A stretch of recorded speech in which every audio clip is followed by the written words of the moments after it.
Assalamualaikum warahmatullahi wabarakatuh. Halo, apa kabar semuanya? Terima kasih ya teman-teman udah mau mampir ke channel Eka Putri. Semoga rezeki kalian semua dilancarkan oleh Allah Subhanahu wa taala dan kalian semua diberi kesehatan supaya bisa terus menjalankan aktivitas seperti biasanya.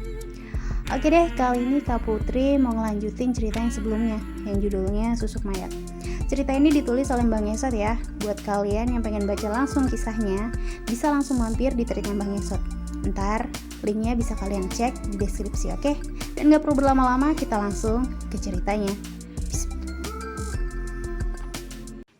Grup Ronggeng Sadiman semakin lama semakin terkenal. Mereka bukan saja berkeliling di kampung Ciijau, tapi juga ke kampung-kampung lain seperti Parakan Besi, Cirinten, dan kampung Babakan Haur. Wajah Sarminah yang buruk rupa malah menjadi daya tarik sendiri di kampung-kampung tetangga. Mereka juga terkagum-kagum dengan tarian Sarminah yang indah gerakannya. Bukan hanya anak-anak kecil saja yang menonton. Orang-orang dewasa pun ikut berkerumun dan sesekali menyawer Sarminah. Namun, tidak semua orang senang pada grup Ronggeng Sadiman. Salah satunya Acih, seorang penari ronggeng yang sangat benci grup mereka. Apalagi pada Sarminah. Menurutnya, dia tidak pantas menjadi seorang penari ronggeng. Maka, malam itu sepulang menari, Sarminah didatangi Acih dan dua orang lelaki berbadan kurus yang tak lain adalah pesuruh Acih. Mereka menyeret Sarminah, lalu memukuli wanita malang tersebut.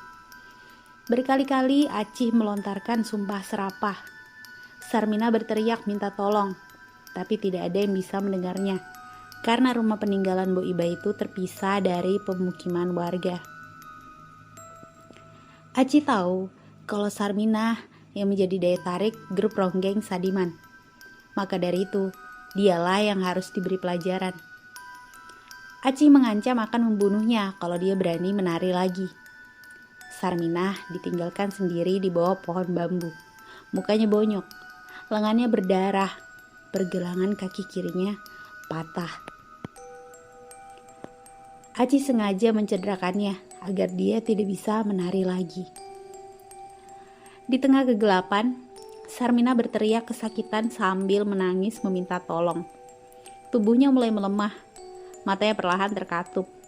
Ia tidak sadarkan diri. Keesokan paginya, saat Sarminah tersadar, ia sudah ada di atas tempat tidur rumahnya. Melati mengambilkannya minum, sementara Sadiman duduk di samping Sarminah. Wajahnya terlihat khawatir. Ia membasuhkan kain basah pada luka di lengannya Sarminah. Sesekali wanita itu meringis kesakitan saat kain menyentuh lukanya. "Siapa yang berbuat ini padamu, Sarminah?" "Acih, bah.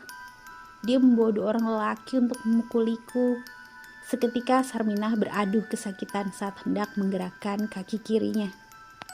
"Kurang ajar, biar ku beri pelajaran dia," delik Sadiman. "Jangan, bah. Dia banyak pesuruhnya. Sangat berbahaya, bah." Sadiman tertunduk.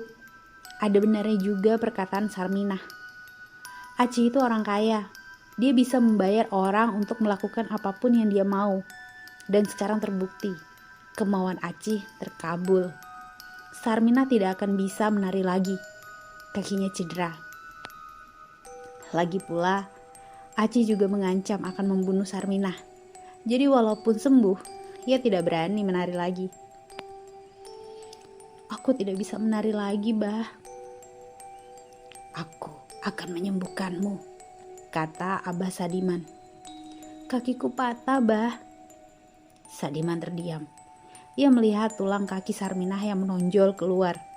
Sangat parah dan sulit disembuhkan. "Kakiku mungkin harus dipotong."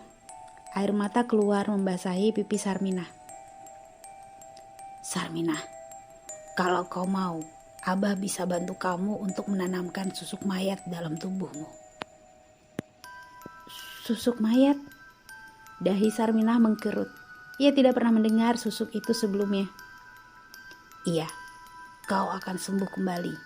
Bukan hanya itu Sarminah, tapi wajahmu juga akan berubah jadi cantik. Syaratnya apa, Bah?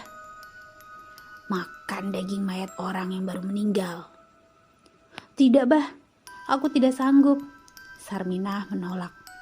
Sadiman mengembuskan napas berat. Kakimu akan membusuk, Sarminah. Sadiman melirik kaki Sarminah yang tulangnya menonjol. Potong saja, Bah. Lagi pula, aku sudah terbiasa cacat. Sangat pantas bagi wanita berwajah buruk sepertiku punya kaki buntung. Melati mendekati kakeknya. Ia memandangi Sarminah dengan penuh iba. Sadiman tidak mau memaksanya untuk menggunakan susuk mayat. Ia akhirnya hanya mengobati Sarminah dengan rempah-rempah ala kadarnya. Semakin lama, luka Sarminah semakin parah. Kakinya membusuk dan mengeluarkan bau tidak sedap. Hingga pada suatu sore, ia meminta Sadiman memotong kakinya. Wanita itu menjerit kesakitan sambil menggigit kain saat sebuah golok yang sudah diasah tajam menebas kakinya. Seketika, kakinya yang busuk tersebut putus. Ia mengerang-erang sambil menangis. Suaranya membuat sekawanan burung pipit di dahan pohon kecapi terbang berhamburan.